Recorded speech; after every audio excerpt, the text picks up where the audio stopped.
बिस्मिल्लाहिर्रहमानिर्रहीम। अस्सलाम वालेकुम रहमतुल्लाहि वबरकातुहू। आज के लेक्चर में हम अपना एक रिडक्शन रिएक्शंस में से एक इम्पोर्टेंट रिएक्शन पढ़ेंगे, Wolff Kishner reduction. Last lecture में हमने क्लीमेंसन रिडक्शन को डिस्कस किया था। आज के लेक्चर में हम वोल्फ किश्नर रिडक्शन को डिस्कस करेंगे, जो कि एल्डिहाइड और कीटोन्स के रिएक्शन हैं प्रिपरेशन ऑफ अल्केन के लिए। ठीक है। The reduction of aldehyde and ketones into alkanes in the presence of hydrazine and strong base। ठीक है कि हम इस रिएक्शन में एल्डिहाइड या कीटोन्स को अल्केन्स में कन्वर्ट करते हैं in the presence of hydrazine and strong base, कि हाइड्राजीन की मौजूदगी में और किसी भी स्ट्रॉन्ग बेस जैसा कि पोटाशियम हाइड्रोक्साइड या सोडियम हाइड्रोक्साइड की मौजूदगी में हम ये रिएक्शन करवाते हैं। रिएक्शन ऑफ एल्डिहाइड और कीटोन्स विद हाइड्राजीन प्रोड्यूस हाइड्राजोन्स। ठीक है कि ये टू स्टेप इसका मैकेनिज्म होता है कि फर्स्ट जो स्टेप है उसमें जो एल्डिहाइड हैं वो हाइड्राजीन के साथ रिएक्ट करके हाइड्राजोन जो है वो प्रोड्यूस करते हैं। एंड देन जो उसका नेक्स्ट स्टेप होगा वो reaction with a base to convert hydrazone to alkane, और फिर जो हाइड्राजोन होता है वो किसी भी बेस की मौजूदगी में वो किस में कन्वर्ट हो जाता है, अल्केन में। ठीक है। ये देखें कि ये हमारे पास एक सिंपल रिएक्शन है। ये कोई भी एल्डिहाइड है या कीटोन है तो इसका हम जो है रिएक्शन करवाते हैं हाइड्राजीन के साथ। तो इधर से ये जो है वो इसके इस H2 के साथ जो है वो रिमूव हो जाता है वाटर, और ये जो N है ये इसके साथ अटैच हो जाता है। तो ये हमारे पास हाइड्राजोन बन जाता है, हाइड्राजोन और साथ में वाटर। और देन जो है जो हाइड्राजोन है ये बेस की मौजूदगी हमारे पास अल्केन में कन्वर्ट हो जाता है। ठीक है। और साथ में हमारे पास नाइट्रोजन गैस रिलीज होती है।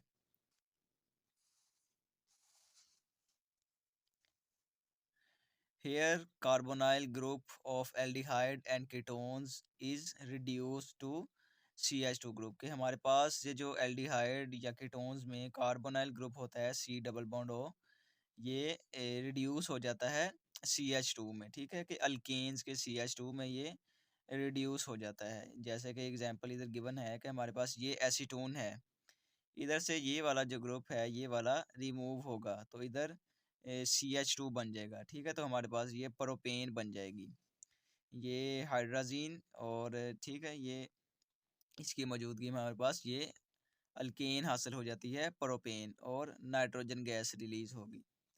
अब इसका जो मैकेनिज़्म है वो देखते हैं, नहायत ही आसान है। बिल्कुल ही क्लीमेंसन रिडक्शन जैसा ही इसका मैकेनिज़्म है, लेकिन ये इम्पोर्टेंट भी है। सबसे पहले इसका मैकेनिज़्म है कि फ़र्स्ट स्टेप में फॉर्मेशन ऑफ हाइड्राजोन, के फर्स्ट स्टेप में हमारे पास हाइड्राजोन बनते हैं, एंड देन जो सेकंड स्टेप में हाइड्राजोन जो है वो बेस के साथ रिएक्ट करके हमारे पास अल्केन दे देते हैं। ये देखें ये हमारे पास एक कीटोन है। अब ये हाइड्राजीन है हमारे पास, और इस हाइड्राजीन जो है वो रिएक्ट करेगी तो हमारे पास इधर से ये O ऑक्सीजन और इधर से ये H2, तो ये आपस में जो है वो रिएक्ट कर लेंगे, क्योंकि ऑक्सीजन पर जो है वो नेगेटिव चार्ज है, ये पॉजिटिवली चार्ज हैं, तो आपस में इनका इंटरेक्शन ज़्यादा होगा, तो इधर से ये रिमूव हो जाएंगे। और ये वाला जो नाइट्रोजन है ये इस पर अटैच हो, ये हमारे पास क्या बन जाएगा, हाइड्राजोन। ठीक है। ये हमारे पास हाइड्राजोन बन गया और साथ में हमारे पास वाटर बनेगा।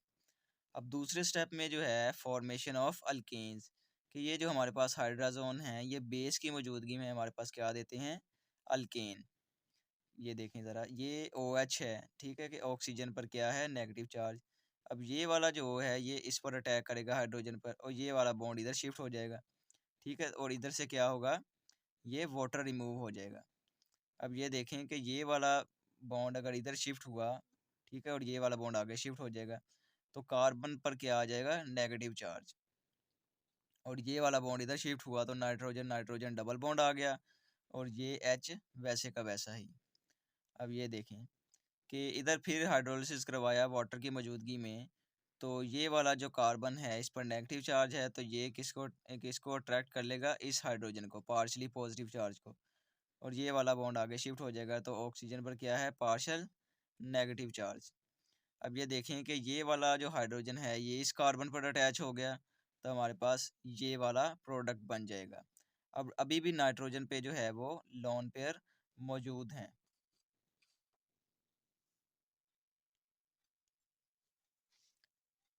जी हाँ, तो फिर जो है वो अगेन इसका जो है किसी भी बेस की मौजूदगी में फिर वही रिएक्शन होगा हमारे पास कि ये वाला जो है OH इस H पे अटैक करेगा, तो ये रिमूव हो जाएगा इधर से, ये वाला बॉन्ड इधर शिफ्ट हो जाएगा, तो नाइट्रोजन नाइट्रोजन ट्रिपल बॉन्ड बन जाएगा। फिर ये वाला बॉन्ड इधर शिफ्ट करके नाइट्रोजन इधर नाइट्रोजन गैस रिलीज हो जाएगी और हमारे पास वाटर बनेगा। ठीक है, ये देखें, ये वाटर निकल गया और इधर से नाइट्रोजन गैस। तो हमारे पास फाइनली जो है फिर हाइड्रोलिसिस करवाएंगे, फिर इधर से ये एक H ले लेगा, तो ये हमारे पास अल्केन बन जाएगी और फिर ये OH नेगेटिव आयन जनरेट हो जाएगा इधर से। तो ये हमारे पास जो है वो डिज़ायर्ड प्रोडक्ट हमारे पास अल्केन आ गया। तो हम कैटालिटिक रिडक्शन की वजह से भी जो है वो प्रिपरेशन ऑफ अल्केन जो है वो कर सकते हैं कि एल्डिहाइड और कीटोन से हम अल्केन हासिल कर सकते हैं। This reaction is same as Clemmensen but it occurred in the presence of hydrazine and strong base with heat। ठीक है, कि क्लेमेंसन रिडक्शन में हमने डिस्कस किया था, वहाँ भी हम HCl की मौजूदगी में जो है वो रिएक्शन करवाते हैं, और इधर जो है वो हमारे पास हाइड्राजीन और स्ट्रॉन्ग बेस पोटाशियम हाइड्रोक्साइड भी हम यूज़ कर सकते हैं और सोडियम हाइड्रोक्साइड भी। तो ये है डिफरेंस क्लेमेंसन रिडक्शन में और वोल्फ किश्नर रिडक्शन में। तो ये दोनों ही जो मेथड हैं, ये दोनों ही कार्बोनाइल कंपाउंड जो हैं एल्डिहाइड और कीटोन्स दोनों ही के लिए इस्तेमाल किए जा सकते हैं, वोल्फ किश्नर भी और क्लेमेंसन रिडक्शन भी। तो ये कुछ आगे एग्जांपल्स हैं। ये हमारे पास एक फुरान है, एक साइक्लिक स्ट्रक्चर है, तो इसको हम हाइड्राजीन और स्ट्रॉन्ग बेस की मौजूदगी में ये भी हमारे पास एक कंपाउंड बन जाता है सैचुरेटेड।